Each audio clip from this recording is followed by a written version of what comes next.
Welcome back to Ilewara Tioyi, the podcast by Bamishila Private Equity. Welcome to our fourth episode. In this episode, we're going to be talking a little bit about Loshes Chocolate, which is a chocolate manufacturing company based in Lagos, Nigeria. And we're going to talk a little bit about the industry as a whole first, and then we'll get into just a little bit more background about Luscious Chocolate itself. And the idea behind this episode is really just while we aspire one day, Bamishla Private Equity, to be able to invest in various companies across Africa, especially from a perspective of VC starting out more than PE probably. We want to uplift our people. And the other item is that we want to do so in a way that we think will have the most impact on the everyday African person's life, because there are still many African people who are not necessarily living in the most metropolitan areas. And we know electrification is still also a large issue on the continent. And so when you see investors talking about Africa and even some of the African funds, a lot of the time all you hear is tech, tech, tech. I think that's starting to change a little bit. But here at Bamishila Private Equity, we believe there's a lot of areas that are going underserved and under noticed. Chocolate by industry data that is out there, about 3% or less than 3% of chocolate is manufactured in Africa, although about 70% of the chocolate that's in the world is actually comes out of West Africa, but it just comes out of West Africa in a raw state. So 70% or so of the global cocoa beans are coming from Africa, and only about 3% of that is produced, into final products in Africa. So that's not necessarily we're not necessarily trying to highlight in this episode all of the areas that we find to be underserved. But when we were thinking about getting into the space of consulting from a Pan-African perspective, and also when we're thinking about how we can gear up to being able to have our own funds in the future, companies like Loshes Chocolate were on our radar. So in this episode, we're talking about Loshes Chocolate, and then also on later episodes, we'll talk about some of the other companies that are out there that we saw as being innovative or really interesting in serving the African markets, that also were on our radar in that initial thought process about serving the African markets as a consultant, and also potentially getting into having our own funds and investing. So we are not invested in Luscious Chocolate, but again, we were introduced to them, and I had some communications with them at one point in time, just to see if they had any needs on the side from like a consulting space, which didn't itemize to anything specifically, but still, we want them to win, and so we'll be talking about them. So just to start off with, right now, there may be a little bit more, but of note, there are about 8 African-owned chocolate manufacturers that come to mind. So I'm just going to list out what some of those are before getting into some facts about Luscious Chocolate. So there's 57 Chocolate, which is out of Ghana, and that's founded by Kimberly and Priscilla Addison in about 2016. It is a bean-to-bar chocolate company, and the 57 is supposed to commemorate Ghana's independence year. And so they just really emphasize using Ghanaian resources to produce artisanal chocolates, and then also celebrating African art and African culture. Then we have Choco Togo, which was established in 2014. That's a cooperative. They produce fair trade chocolate from locally grown cacao beans. And that, it's a cooperative, but it was also started by Togolese entrepreneurs who had training in Italy. And they're just focusing on sustainability and community development. Then we have Chocolate Mamas from Tanzania. That's founded by Jackie Kweka. And that's Tanzania's first indigenous producer of fine chocolates. The company uses Tanzanian cacao and other local ingredients to create organic chocolates. And the idea there is about trying to keep more value within the country, which is important because, the idea here is about circular wealth and then retaining some wealth within Africa that can help us develop our various African nations, which is a very important thing. So then we have Mon Choco in Cote d'Ivoire, and that is established by Dana Moru in Abidjan. So they're producing raw organic chocolate from Ivorian cacao, and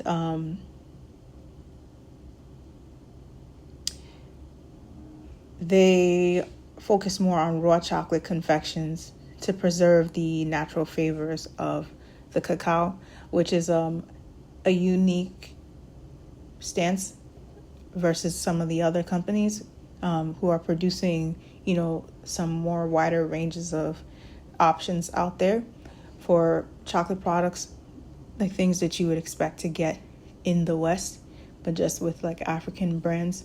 And so with Mon Choco, they're really more focused on trying to maintain the raw properties of the cacao. Then there's De Villiers Chocolate from South Africa, and that's led by CEO Peter De Villiers, and they source cacao from small-scale farmers in Uganda, and then they produce the chocolate in South Africa. And they're all about trying to promote ethical sourcing and sustainability. From there, we just have a few more. So there's Chocolatier Robert from Madagascar, and they're one of the oldest, if not the oldest, chocolate manufacturers in Africa. So they've been producing since about 1940 using locally sourced cacao beans as well. And then we have Loshes Chocolate, which is where we're going to dive in a little bit deeper shortly. So they're a Nigerian brand that focuses on bean to bar chocolate production to showcase the quality of Nigerian cacao through the various products that they have, and I'll be talking about them a little bit more. And then there's Africoa, that's another South African chocolate company, and they source directly from Tanzanian farmers, ensuring, basically single origin, in a way, high quality supply chain there.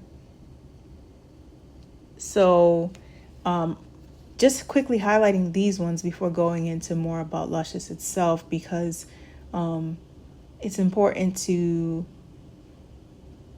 support manufacturing in Africa, and some of these products from these companies may not necessarily be available in countries like the US, where I find myself right now. But where you do see products from these companies, definitely you should support.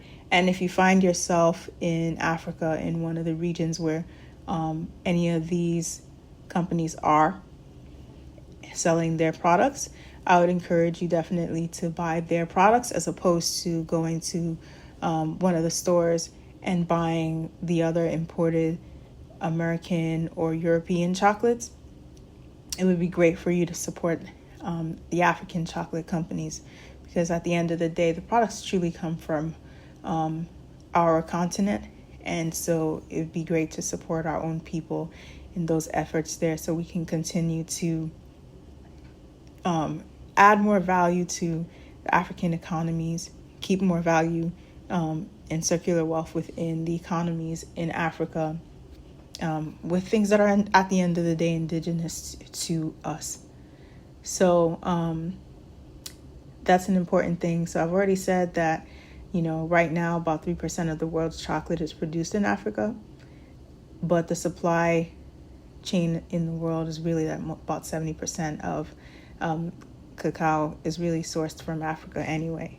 So I like to see the emergence of these other African-owned chocolate manufacturers.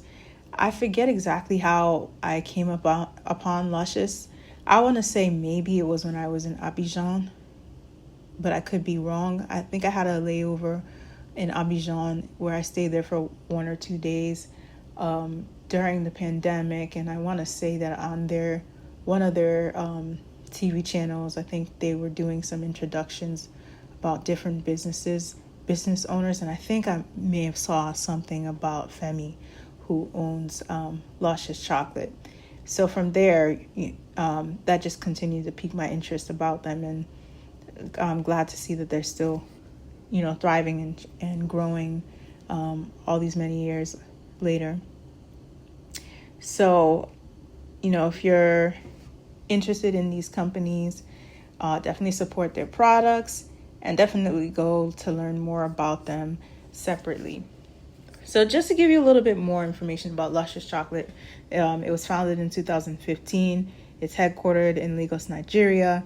The founder and CEO is Femi Oyedipe. And so they're bean to bar chocolate. They control their entire chocolate making process. They source their beans single origin from southwest Nigeria, mostly from Ile Oluji.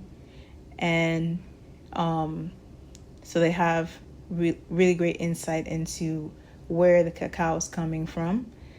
They try to use minimal ingredients in their manufacturing process to basically reduce or not even have many, if at all, additives. And then, just for different flavors that may be out there, they definitely don't outshine, the real cacao that are in the products there. So they have a variety of different products that they offer, including milk chocolate products, white chocolate products, dark chocolate products, and other variants there. They also do special products for corporate events and social items as well. And they offer other things like pralines, cocoa powder for things like for things like what do you call it? Hot chocolate and those items. They sell chocolate chips. They do gift boxes and things like that. They have a really high quality product with no additives there. And basically what they want to do is they want to be a leading confectionery brand in Nigeria, but they also want to be a leading confectionery brand across Africa. So their idea is that they want to be able to expand more and more into the African markets there. And from there, they've created a lot of job opportunities, within the local cacao manufacturing value chain in Nigeria there. They're supporting, farmers in Nigeria and contributing to things like community development there. You can go look them up. They have really great reviews and continue to come out with newer products here and there. And you can also, if you want, if you're interested to learn more as well, Femi has done several different interviews out there. So you can definitely look into them and get some more information about that. So really, I hope you enjoyed this episode, learning a little bit more about some of the companies that are in Africa. So the next 1 or 2 episodes after this will probably be covering some other companies that we were introduced to a few years ago in the same, not the same exact way, but similar manner to how we stumbled upon Luscious Chocolate, just to get some of these companies out there. And then from there, we'll move more into a space of, if we see some really cool companies doing some great things out there, just shouting those out as well, just to put a spotlight on the different companies that are in Africa, that are making waves or that are innovative and that we think should have some spotlight and some attention on them. And then we also will cover, as we see fit, recent deals in Africa from like a PE and VC perspective, or just private capital perspective in general, deals that we are seeing, and bring that to your attention as well. But for today, it's just Luscious Chocolate, and they're always looking to expand there. I'm not sure exactly what's going on with them in this current moment, because it's been some time since I last had reached out to them. I know they just want to continue to expand within the continent to bring their product to more markets within Africa. And with that always comes the potential for investment, of course. So you can reach out to them if you're an investor as well and you're looking to have some talks with them. I'm sure that the CEO, Femi, is probably open to a conversation there, because I think back when I reached out, it was her that did reach back out to me, although again it didn't materialize to anything at that point in time. I know that that's their mission, so depending on what their landscape is right now regarding investors, you can certainly reach out and she'll probably get back to you. Alrighty then. Until next time.